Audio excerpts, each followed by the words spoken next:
Olá, paz do Senhor Jesus. Eu sou o pastor Patrick e hoje eu vou falar um pouco com você sobre a Bíblia Sagrada. Isso mesmo, hoje eu quero estudar com você sobre a Bíblia, que é a palavra de Deus e que é o manual de todo o cristão, ou pelo menos deve ser, né? Se nem todos tomam a Bíblia como seu manual, como a sua única regra de fé e de prática, deveria ser assim.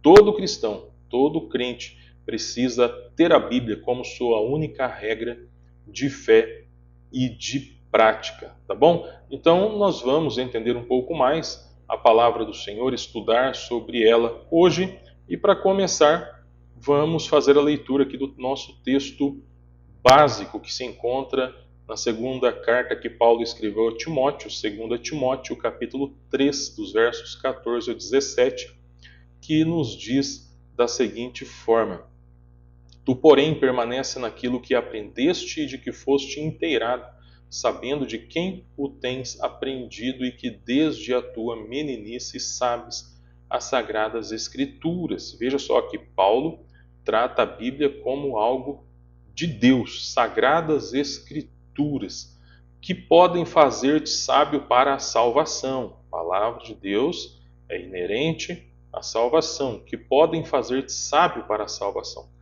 pela fé que há em Cristo Jesus, ou seja, ela vai fazer esse apontamento correto, adequado para o Senhor Jesus. Tem muita gente que supostamente crê em Jesus, mas será que crê segundo a palavra de Deus? Então, é de se pensar. Verso 16: toda, preste bem atenção no verso 16 e guarda ele aí que a gente vai retomar, vamos retomá-lo um pouco mais à frente. Toda a Escritura é divinamente inspirada, proveitosa para ensinar, para redarguir, para corrigir, para instruir em justiça, para que o homem de Deus seja perfeitamente instruído para toda boa obra. Nós ainda temos aqui o nosso versículo-chave, que se encontra em João, capítulo 5, verso 39, onde o nosso Senhor e Salvador Jesus Cristo ele afirmou o seguinte: examinais as Escrituras, porque julgais ter nelas a vida eterna. Perceba que mais uma vez o Senhor Jesus, aqui o próprio Senhor Jesus, ele atrelou a vida eterna às Escrituras. Ele faz um apontamento, ele demonstra que a vida eterna ou o caminho para a vida eterna está revelado nas Escrituras. E ele diz: e são elas mesmas que testificam de mim. Então, se nós quisermos conhecer o caminho para a vida eterna, conhecermos quem de fato é Jesus, para termos um relacionamento adequado com Ele e estarmos com Ele por toda a eternidade, é através da Bíblia Sagrada, né? Por mais que alguém diga: mas eu tenho um relacionamento com Deus, se esse relacionamento não for compatível com as Escrituras, não está certo.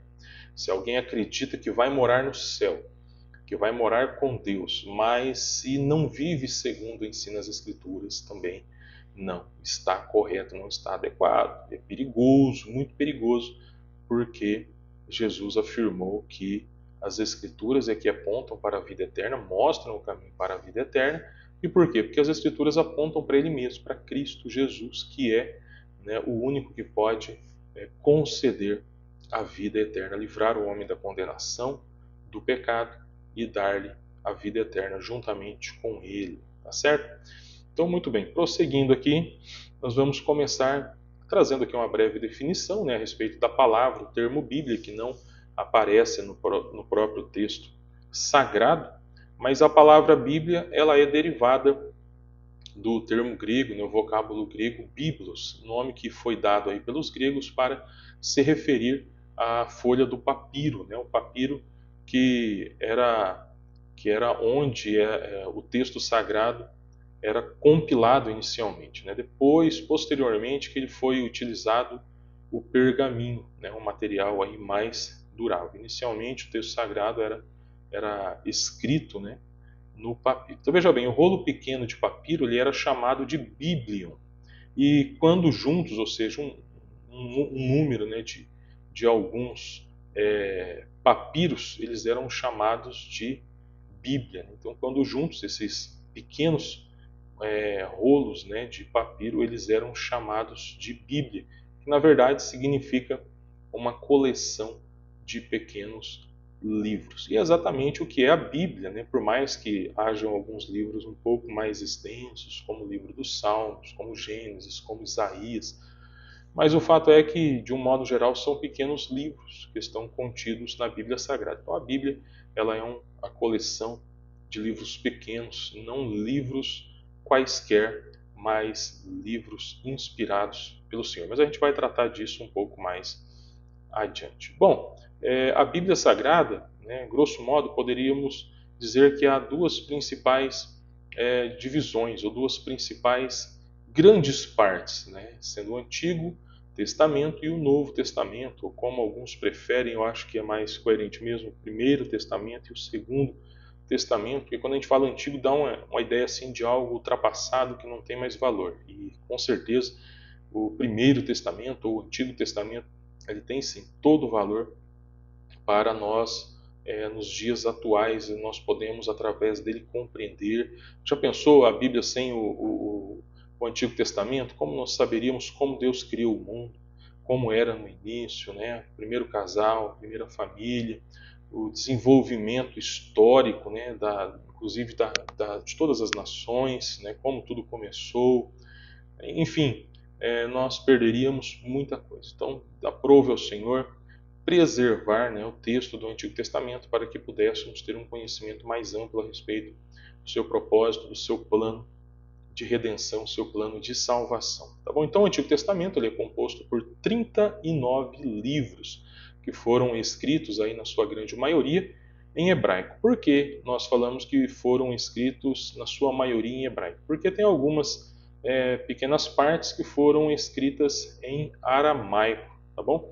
Que são partes aí do livro de Daniel e de Esdras. Daniel capítulo 2, versículo 4, capítulo 7, versículo 28, e Esdras capítulo 4, do verso 8 ao 16, e o verso 18. E aí lá no capítulo 7, versículos 12 até o 16, essas partes foram escritas em aramaico, tá certo?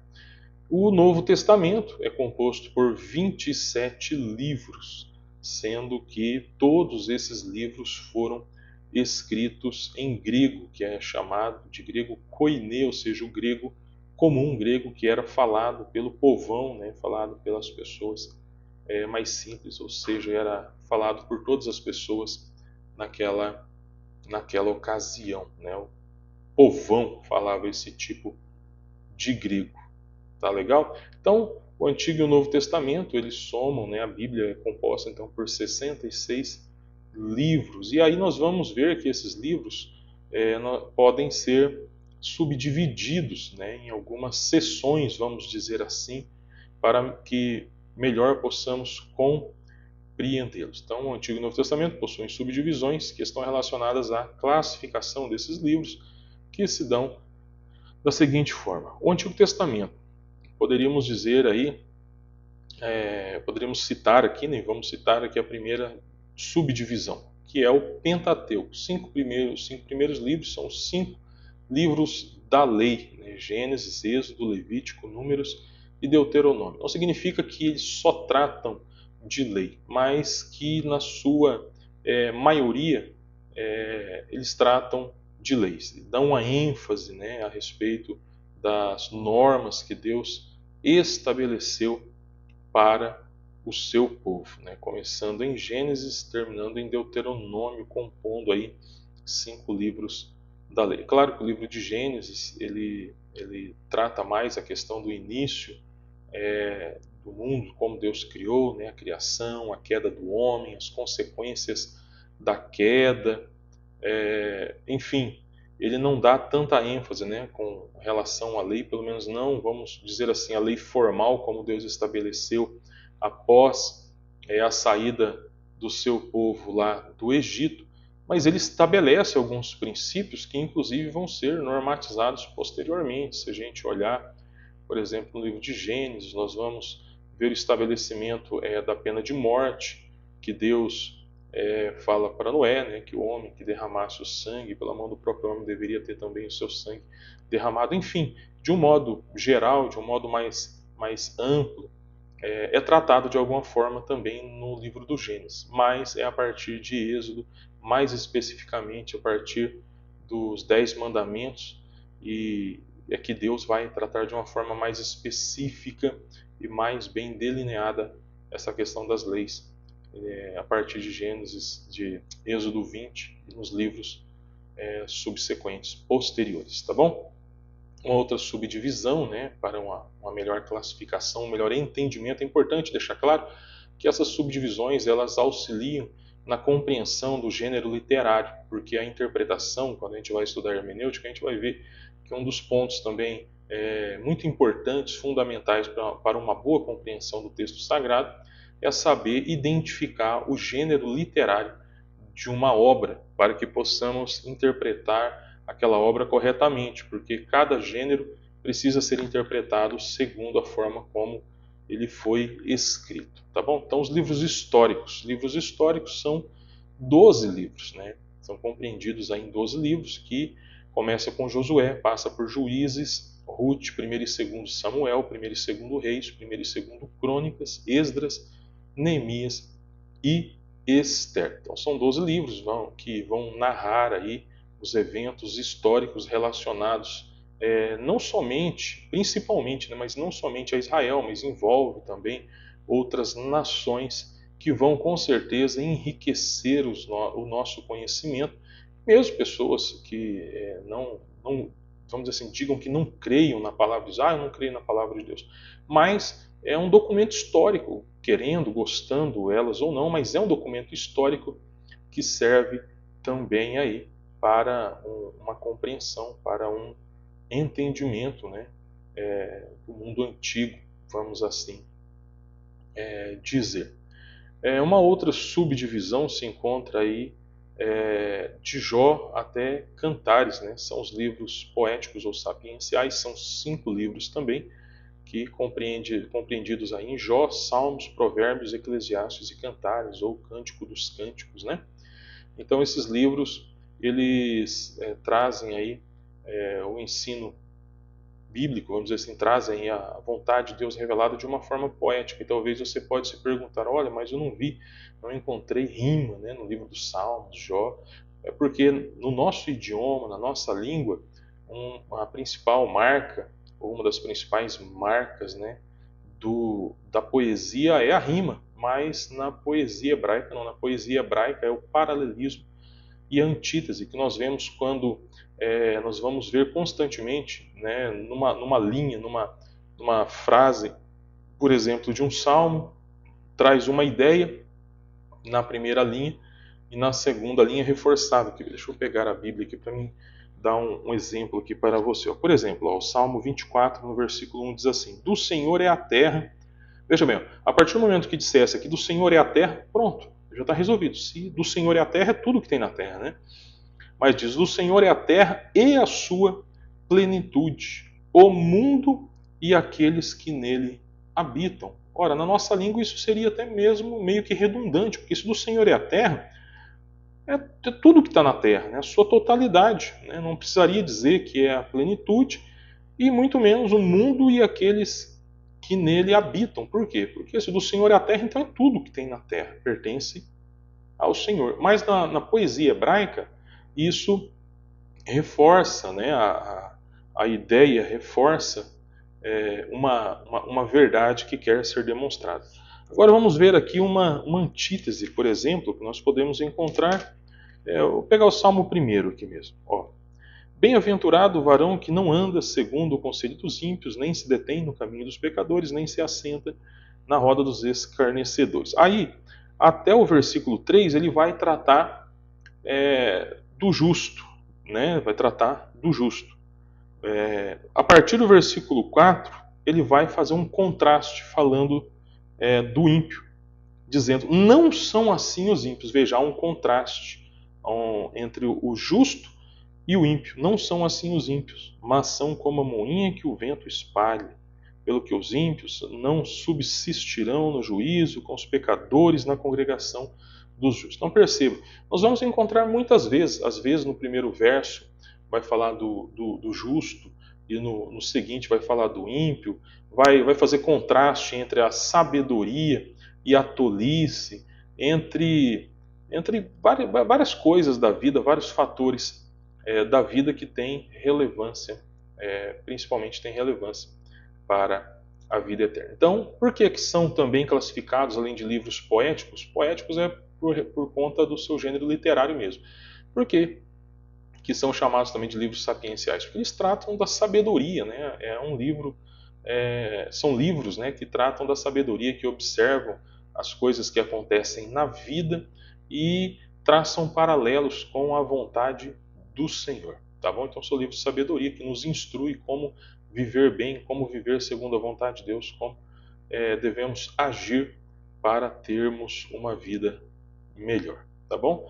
Ainda no Antigo Testamento nós temos aí uma outra subdivisão, que é a subdivisão dos profetas maiores, também essa divisão, ou subdivisão, melhor dizendo, composta por 5 livros, que compreende aí de Isaías a Daniel. Isaías, Jeremias, Lamentações de Jeremias, Ezequiel e Daniel, tá bom? Por que são chamados de profetas maiores? Não que eles sejam maiores vamos dizer assim, no sentido de valor em relação aos demais profetas que nós vamos ver, mas porque os escritos, o material que eles deixaram, o material que eles escreveram são mais extensos, tá bom? Não que eles são melhores, são mais importantes, nada disso, tá?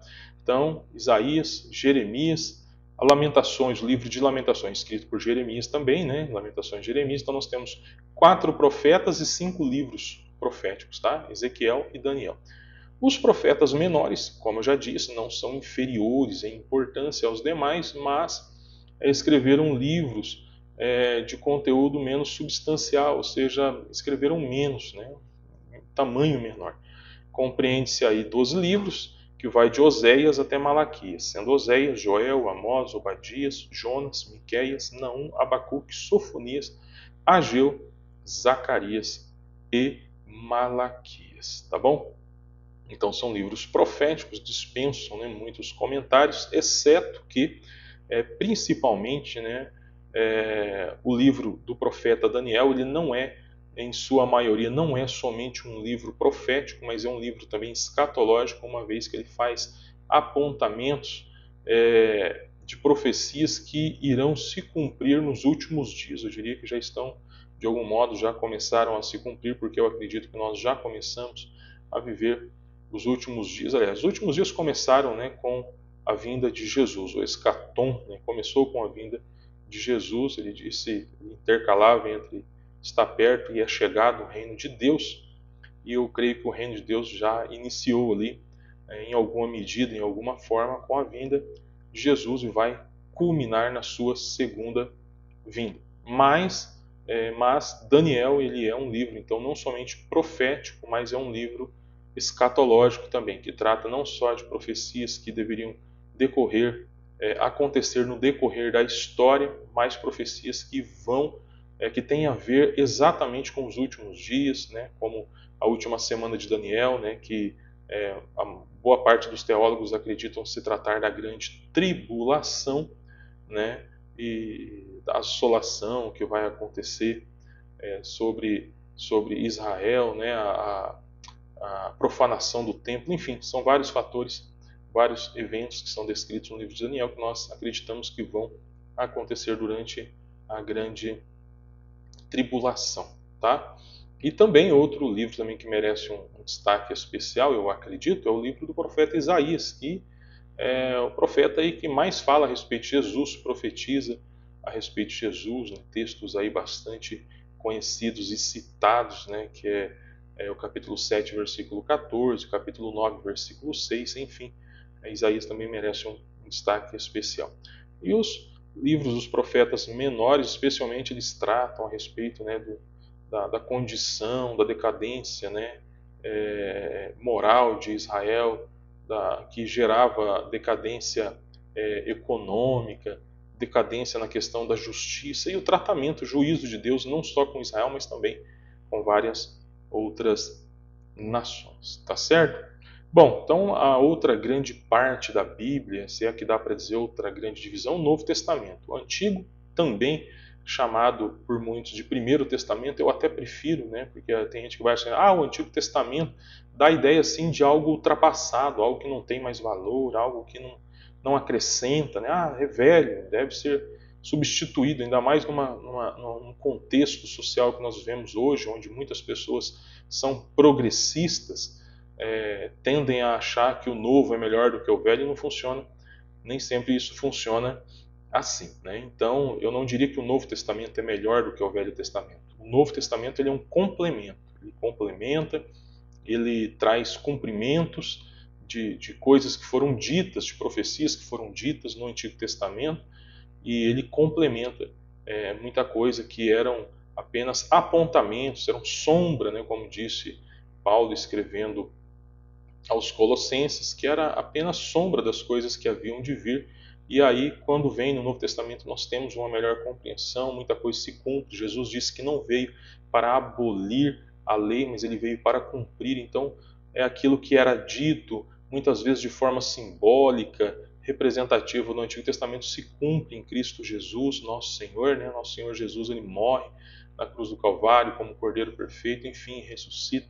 Enfim, o Novo Testamento ele reafirma muita coisa do Antigo Testamento ou do Primeiro Testamento e ele complementa, tá bom? Então, o Novo Testamento, segunda grande parte, né, divisão da Bíblia Sagrada, e pode ser dividido, ou melhor dizendo, subdividido, né, de forma a classificarmos os livros para compreendermos melhor, da seguinte forma: livros biográficos. São 4 livros biográficos, a saber, os 4 evangelhos: Mateus, Marcos, Lucas e João.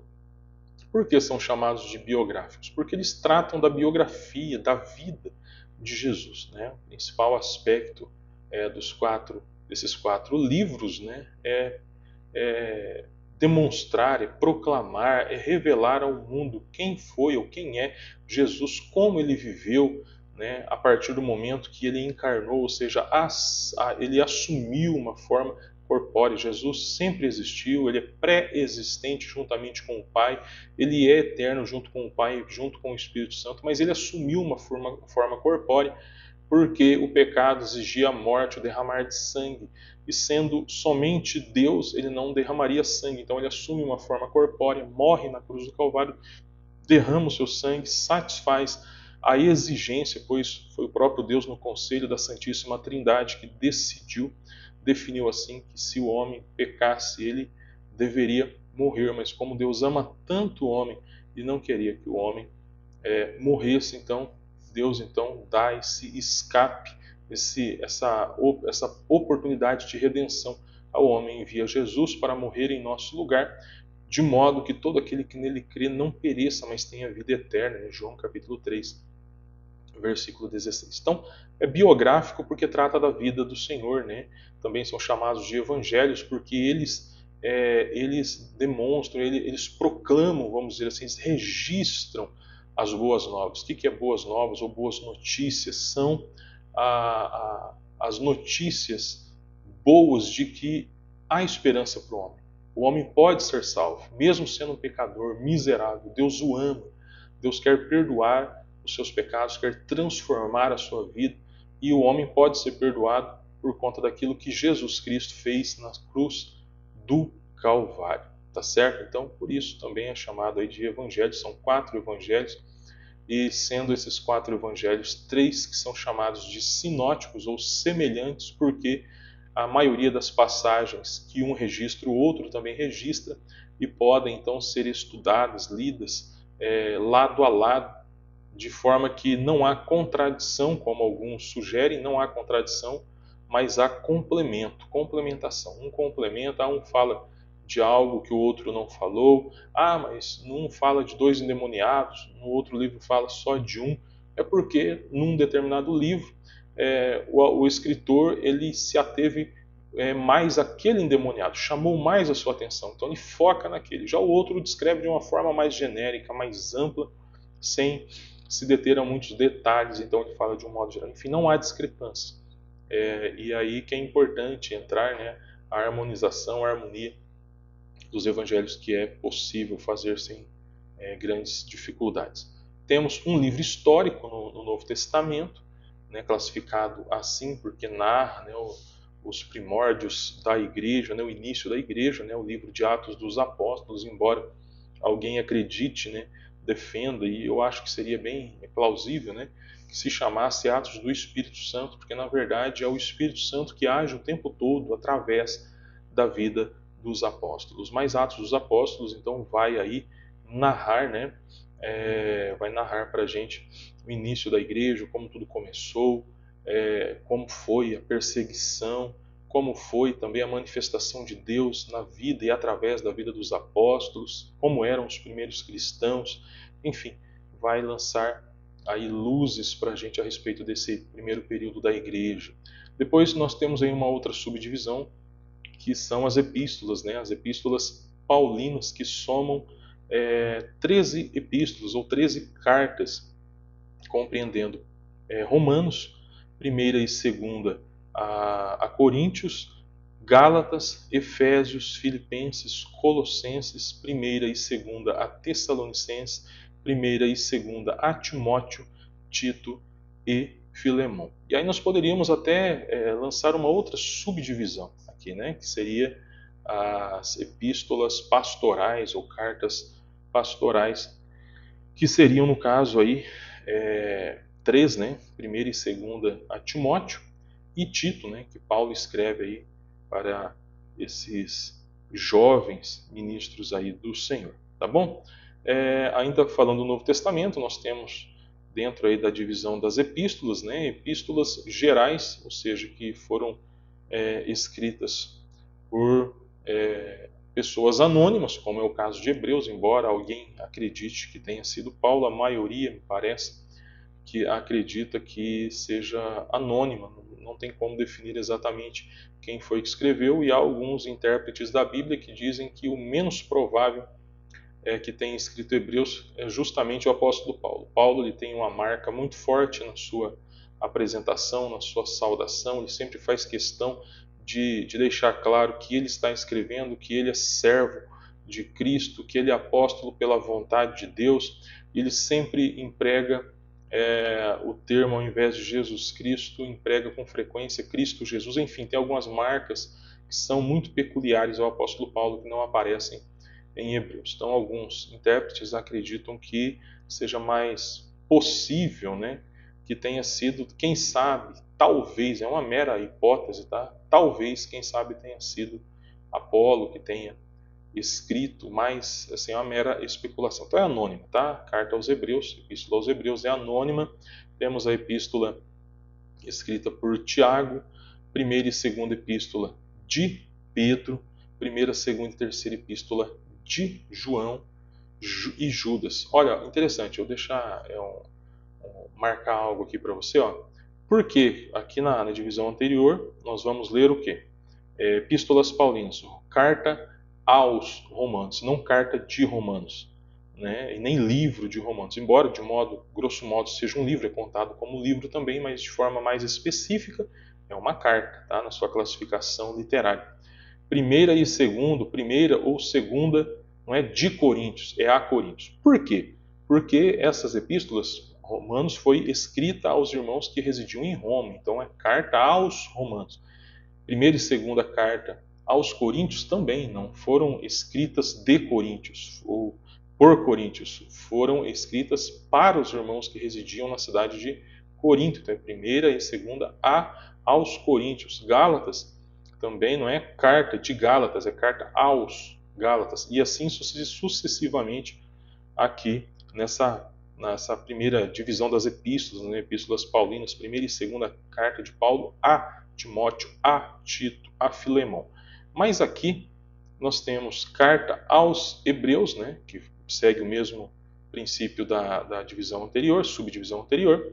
Mas aí nós temos a carta, não carta a Tiago, é carta epístola de Tiago. Por quê? Porque foi escrita por ele. Então a epístola é de Tiago. Primeira epístola não a Pedro. Eu vejo as pessoas muitas vezes vão ler na frente da igreja, primeira a Pedro. Não, não é primeira a Pedro. Não foi escrita para Pedro, é primeira de Pedro. Foi escrita por Pedro. Segunda de Pedro. O mesmo acontece com a primeira, segunda e terceira epístola de João. Foi escrita por João, não para João.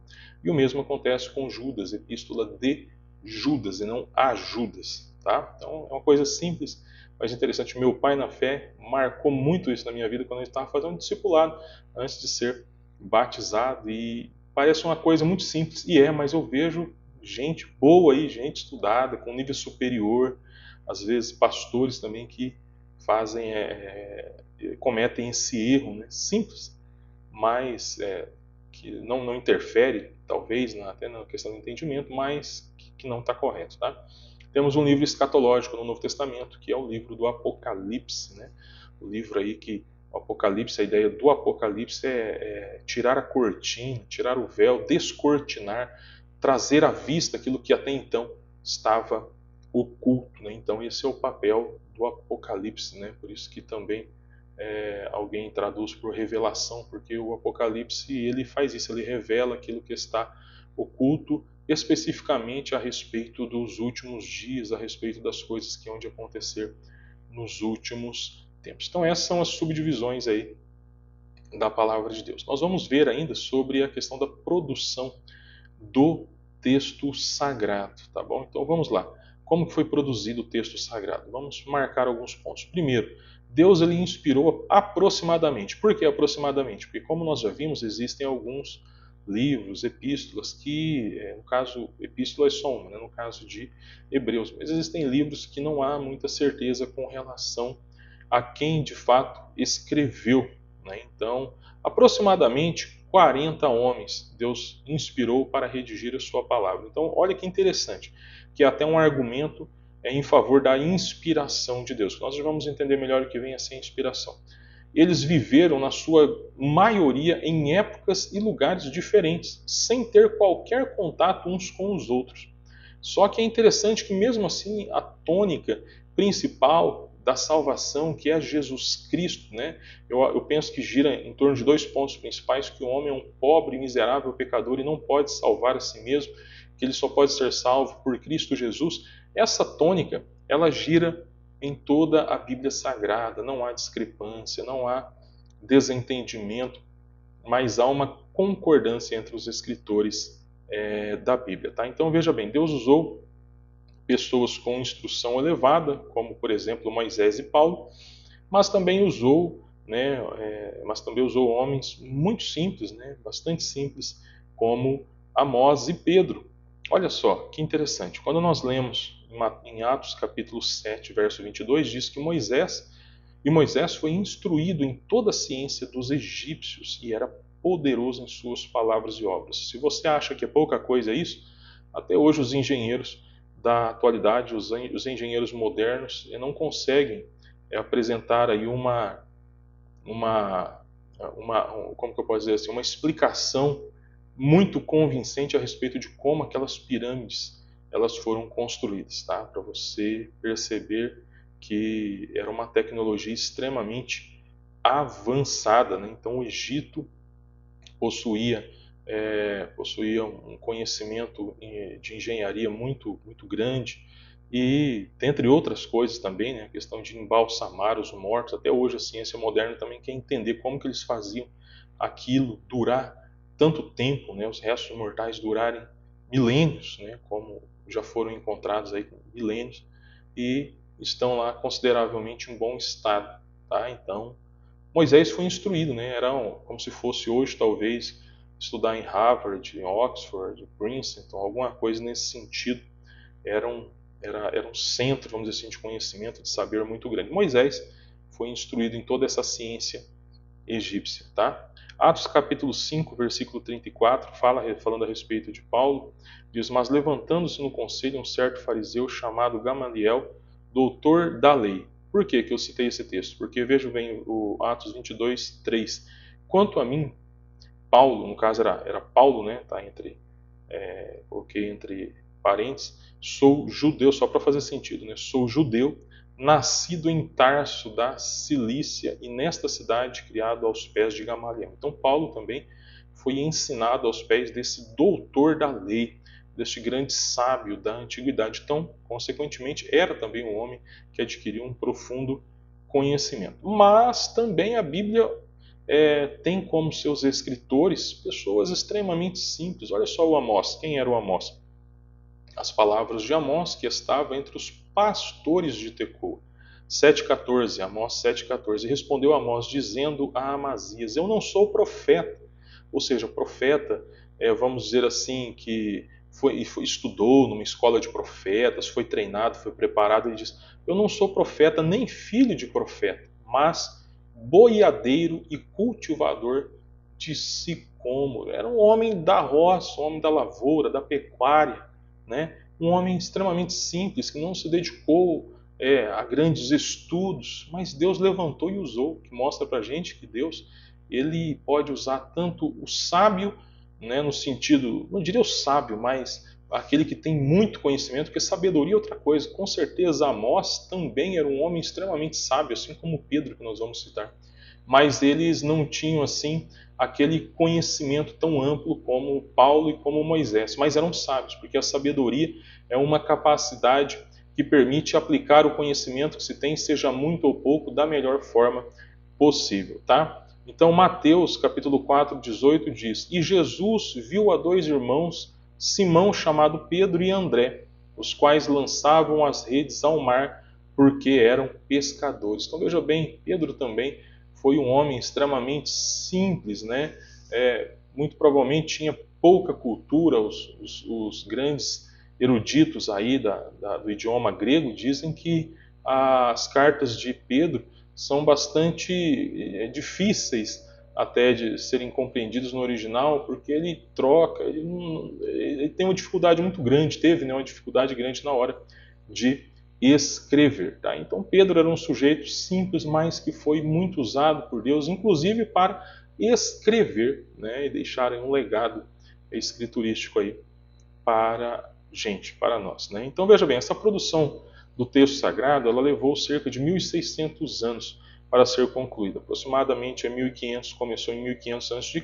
e foi até o final do primeiro século depois de Cristo. É interessante, como eu disse, que apesar dos escritores terem vivido em épocas e locais diferentes, possuírem condições e estilos distintos, a Bíblia forma um todo unida, né, unido e coeso, né, onde nenhum livro foge à tônica principal, que é a pessoa do Messias, o Cristo, o Salvador do mundo, que havia de vir, que veio e que voltará para buscar a sua igreja. Então, esse talvez seja um dos principais argumentos em favor da inspiração da palavra de Deus. Mas o que vem a ser a inspiração da Bíblia Sagrada? Muito bem, eu falei para você de início, né, que era para você guardar, né, 2 Timóteo 3,16, onde diz que toda, e não somente parte, porque existe alguém aí que acredita que a Bíblia contém a palavra de Deus, não que a Bíblia seja a palavra de Deus, né?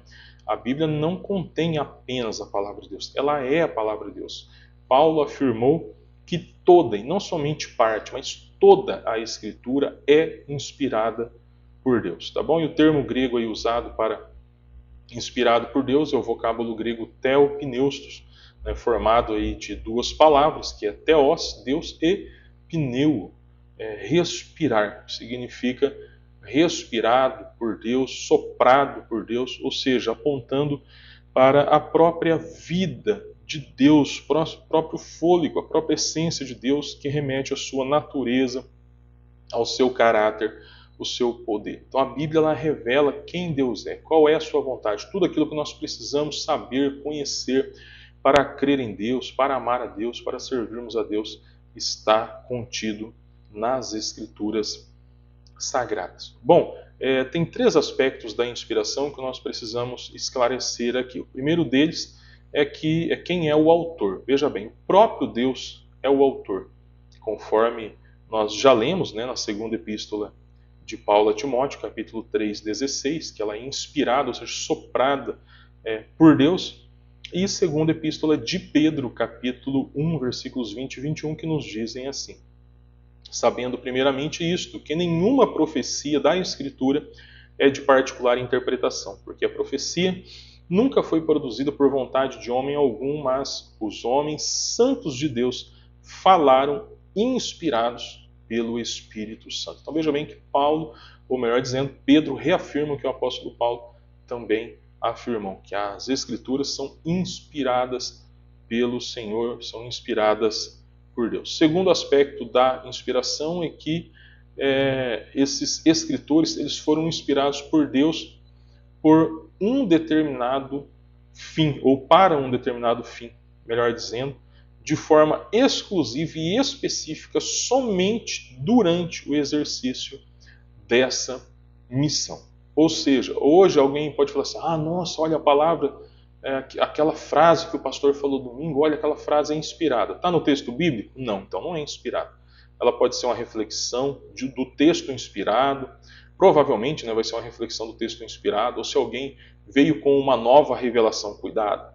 O apóstolo Paulo diz que se alguém traz algum tipo de ensino diferente, além daquilo que nós ensinamos, deve ser considerado maldito, anátema, né? Deixa eu ver aqui o texto bíblico para mim não citar o texto errado para você, mas salvo o melhor juízo, deixa eu ver aqui se é Gálatas mesmo, para mim não falar o texto errado aqui, longe de mim compartilhar uma informação errada. Aqui, ó, Gálatas capítulo 1, versículo 8, Bíblia Sagrada, tá bom? Mas ainda que nós mesmos, olha só, ele mesmo, né? Ainda que nós mesmos, ou um anjo do céu vos anuncie outro evangelho além do que vos tenho anunciado, seja anátema, ou seja considerado maldito, né? Isso não é de Deus. Então, hoje não tem como falar assim, mas nossa, olha, essa música é inspirada. Não, não é no sentido de inspiração, no sentido comum que nós temos. Tipo assim, a pessoa está lá do nada, de repente, eu me senti inspirado a escrever a letra de uma música, olha que letra bonita, todo mundo canta.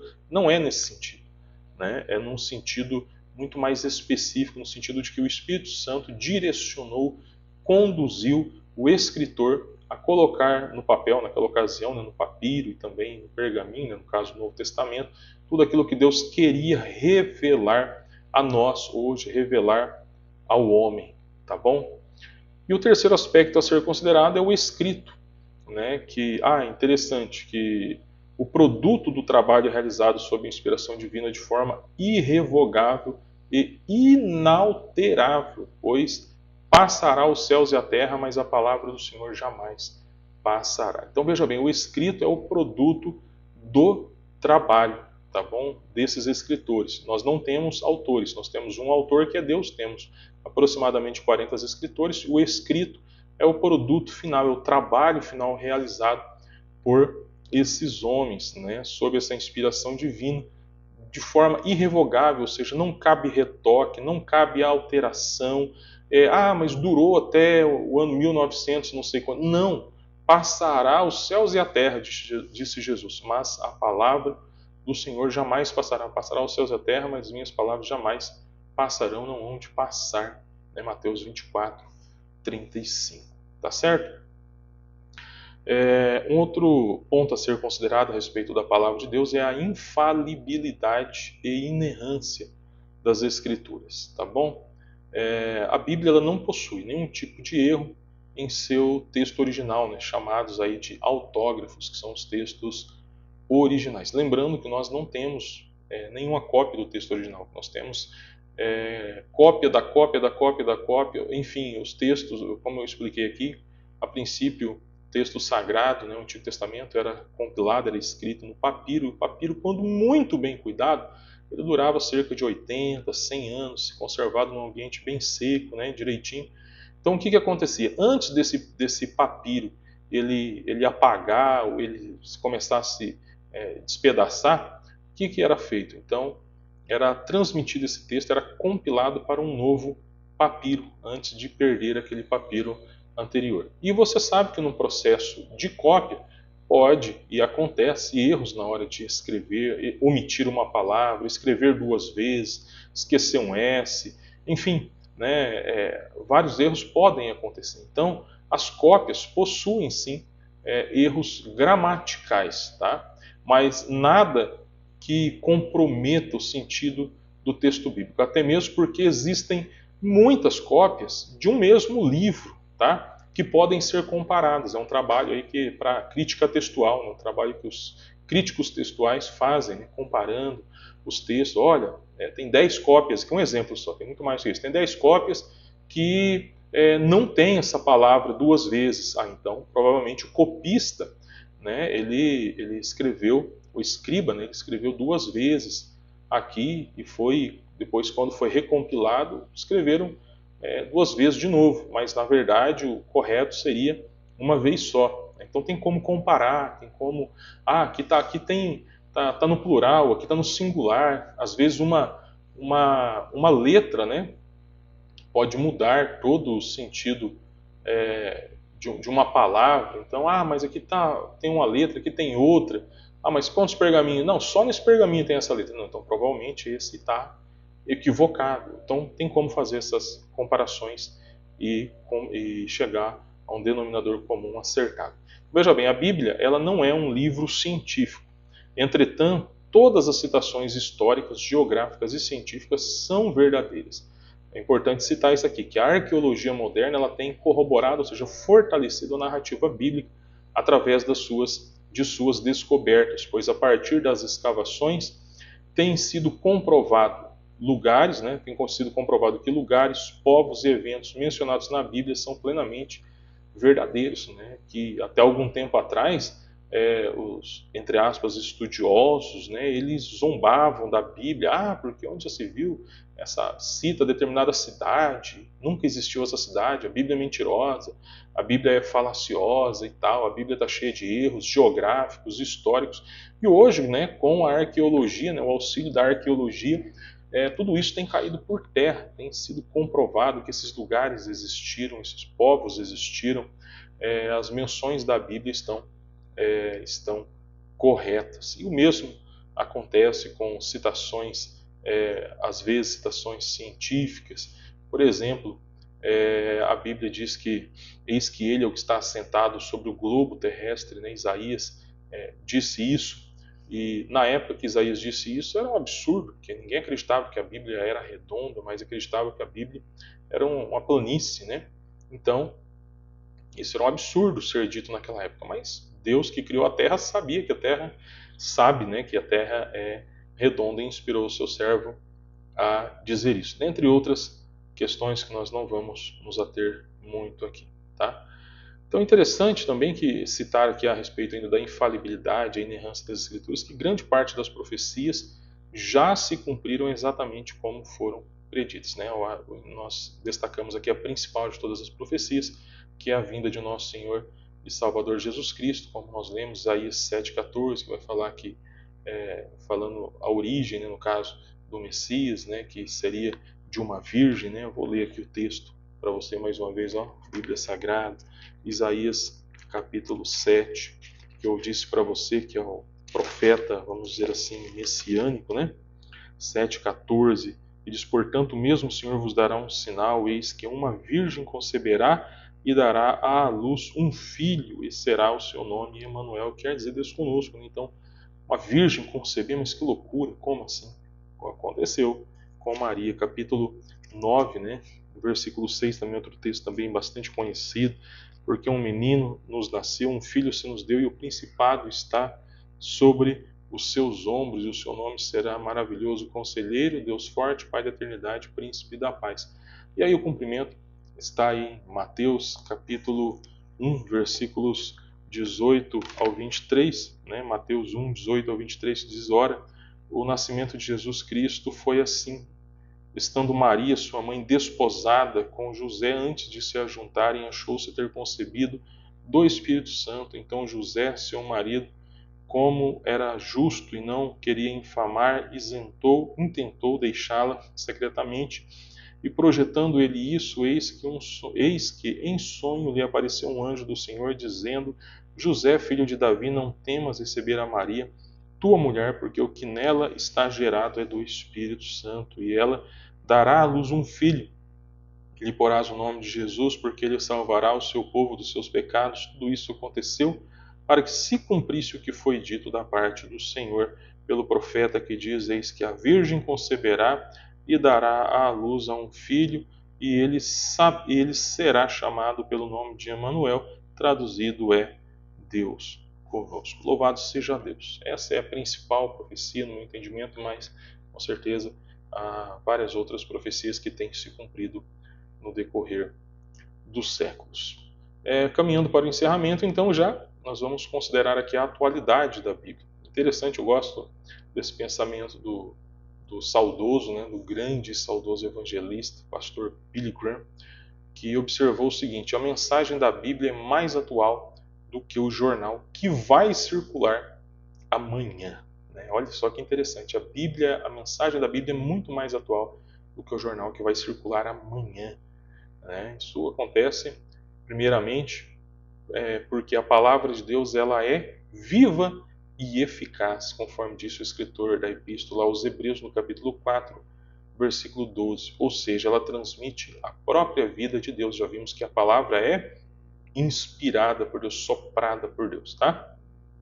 Segundo, a Bíblia é o único livro que sempre vamos ler na presença do seu autor. Eis que estou convosco todos os dias, disse Jesus. Então, a Bíblia é o único livro que nós vamos ler sempre, vamos ler na presença do seu autor, porque ele é onipresente, sempre estará conosco, e isso faz toda a diferença. Para concluir, toda a nossa vida deve ser pautada, preste atenção, exclusivamente nos ensinos da palavra de Deus, tendo-a como nossa única regra de fé e de prática. Qualquer que seja um ensino que contrarie ou coloque em dúvida a palavra de Deus deve ser repudiado com toda veemência pelo cristão. Tá? A nossa única regra de fé e de prática deve ser a palavra de Deus. Hoje continuam sendo muitos ataques à palavra de Deus, principalmente com relação ao comportamento do servo de Deus, mas o que deve dizer, a roupa que nós vamos vestir, a forma como nós vamos andar,